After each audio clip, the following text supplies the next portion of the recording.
नमस्कार, आपने देखना शुरू कर दिया है द एंगल और मैं हूं आपके साथ छवि अवस्थी। दोस्तों, राजस्थान की राजनीति में काफी कुछ चल रहा है और विधायक हो चाहे मंत्री, हर किसी के मन में आस रहती है कि और कुछ ज्यादा मिल सके और वही इसी आस में लंबे समय से मंत्रिमंडल विस्तार की बात की जा रही थी। लेकिन विस्तार तो दूर की बात, अब जितने भी मंत्री हैं उन्हें अपने 2 साल का जितना भी लेखा जोखा है वो लिखित में देना पड़ेगा।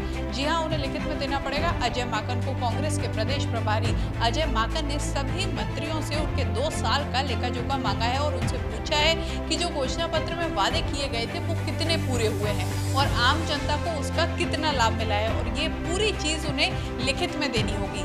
प्रदेश प्रभारी राजस्थान दौरे पर आए हुए हैं। आज पीसीसी में सुबह से लेकर शाम तक लगातार कांग्रेसी नेताओं, विधायकों, मंत्रियों सभी से उनकी मुलाकात हुई, सभी से उनकी बात हुई। इस दौरान चाहे गहलोत गुट के विधायक हो या फिर पायलट गुट के विधायक, सभी से उनकी मुलाकात हुई, चर्चा हुई और उस समय पीसीसी चीफ गोविंद सिंह डोटासरा भी वहां मौजूद रहे। लेकिन एक स्थिति ऐसी आई जब पीसीसी चीफ जो गोविंद सिंह डोटासरा हैं उनको भी थोड़ा सा असहज महसूस हुआ।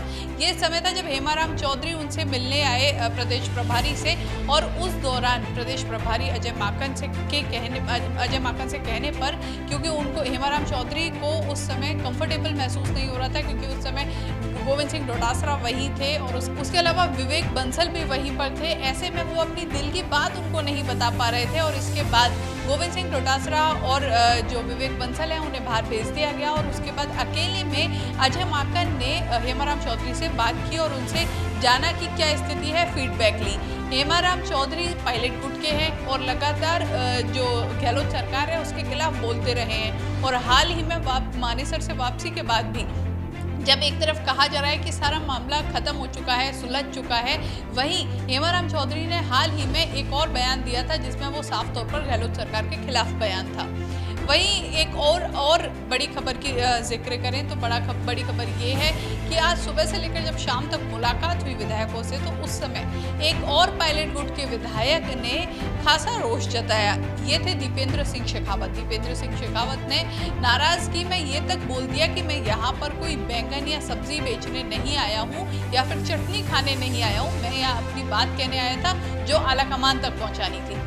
ऐसा क्या हुआ कि दीपेंद्र सिंह शेखावत इतने नाराज हो गए? इसकी जो सियासी चर्चा है वो बनी हुई है। सियासी गलियारों में अलग अलग तरह के कयास लगाए जा रहे हैं।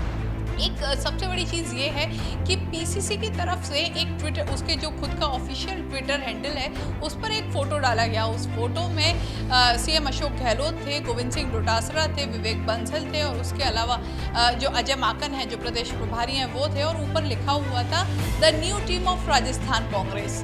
अब ऐसे में नई टीम राजस्थान कांग्रेस की, अब ऐसे में सचिन पायलट उससे बिल्कुल नदारद थे। तो इसके बाद भी कई कयास लगाए गए और इसके बाद भी चर्चाएं जोरों पर रही कि साफ तौर पर दिख रहा है कि सीएम अशोक गहलोत को फ्री हैंड दे दिया गया है और सचिन पायलट को दरकिनार कर दिया गया है, क्योंकि जिस तरह की जो एक षड्यंत्र रचा गया था उसके बाद साफ तौर पर यह था कि सचिन पायलट आला कमान की निगाहों में गिर चुके हैं और आला कमान अब उन पर ज़्यादा विश्वास नहीं करता है। और ऐसा ही कुछ आज देखने को मिला, क्योंकि ऑफिशियल ट्विटर हैंडल पर इस तरह का फोटो डालना साफ तौर पर खुद किसी के कोई नहीं डाल सकता था जब तक कि ऊपरी इच्छा ना हो, आला कमान की इच्छा ना हो और आला कमान की तरफ से ऐसा कोई संकेत ना हो।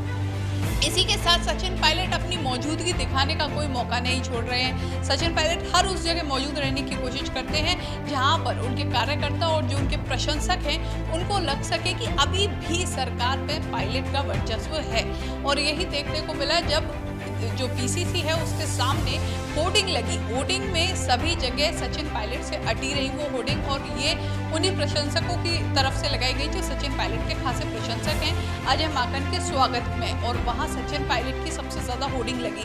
तो ये एक होर्डिंग पॉलिटिक्स भी हुई, क्योंकि थोड़े दिन पहले ही जब पायलट मानेसर चले गए थे और बीजेपी के साथ मिलकर जो षड्यंत्र रचा था उस दौरान जो जितनी भी होर्डिंग्स थी पीसीसी में सचिन पायलट की फ़ोटो वाली, वो सभी हटा दी गई थी और नाराज़गी भी जाहिर की गई थी। तो ऐसे में साफ तौर पर देखा जा सकता है सचिन पायलट लगातार अपना वर्चस्व साबित करने के लिए कोशिश कर रहे हैं, झटपटा रहे हैं। वहीं सीएम अशोक गहलोत अब निश्चिंत नजर आ रहे हैं और आला कमान की तरफ से भी जिस तरह के संकेत आ रहे हैं, जैसा कि आज खुद अजय माकन की तरफ से भी लगा और पीसीसी जो ट्विटर हैंडल है या फिर पीसीसी चीफ गोविंद सिंह डोटासरा हैं, उनकी तरफ से भी लगा, तो साफ तौर पर ये लग रहा है कि अब कहीं ना कहीं सचिन पायलट को दरकिनार किया जा रहा है। और सचिन पायलट को एक तरफ इसलिए भी किया जा रहा है क्योंकि आने वाले दिनों में किसी तरह की कोई मुसीबत खड़ी ना करें और आने वाले दिनों में फिर से ऐसा कुछ ना हो जिससे सरकार खतरे में हो। और अब दोबारा से कांग्रेस को एक नए कलेवर में ढाला जा रहा है और एक नई तरीके से तैयार किया जा रहा है। संगठन को भी उसी तरह से मजबूत किया जा रहा है और संगठन और सरकार के बीच तालमेल बिठाया जा रहा है, जिससे कि राजस्थान में आने वाले चुनाव के लिए पूरी तरह से तैयारी की जा सके और 2023 में जो चुनाव होने हैं उसमें कांग्रेस फिर से अपना मजबूत पक्ष रख सके। इस तरह की खबरों के लिए आप द एंगल देखते रहिए। समय समय पर हम आपको इसी तरह की खबरों से रूबरू कराते रहेंगे, लेकिन हमारे चैनल को सब्सक्राइब करना ना भूलें। नमस्कार।